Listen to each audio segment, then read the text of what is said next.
a stigma. America freed the slaves in 1863 through the Emancipation Proclamation of Abraham Lincoln, but gave the slaves no land or nothing in reality, and as a matter of fact, to get started on. At the same time, America was giving away millions of acres of land in the West and the Midwest, which meant that there was a willingness to give the white peasants from Europe an economic base.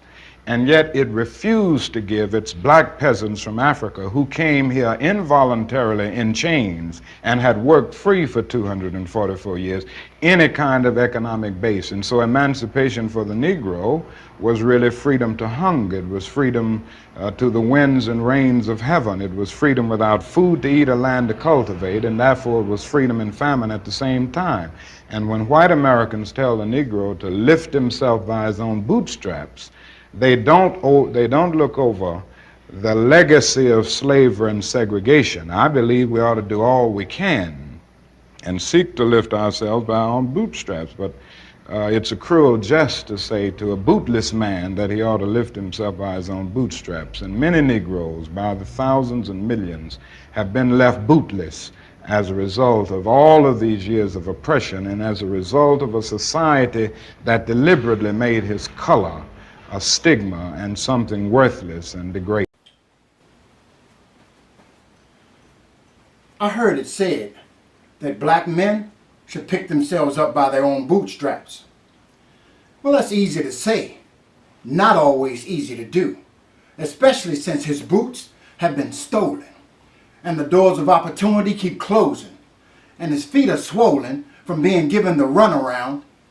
The sun goes down on another day with no work found in his own hometown because he's down by law.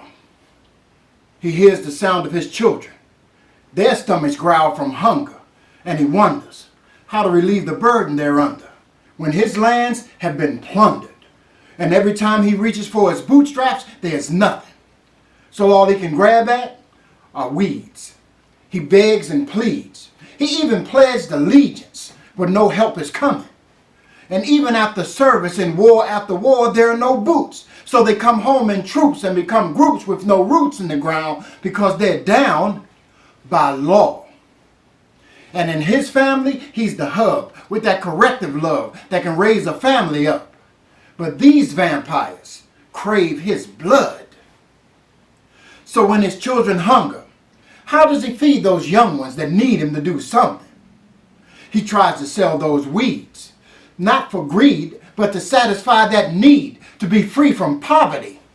It's a crime during his time, so now he's doing time and finds out about the black codes, implemented for social control, and it dawns on him that he's down by law.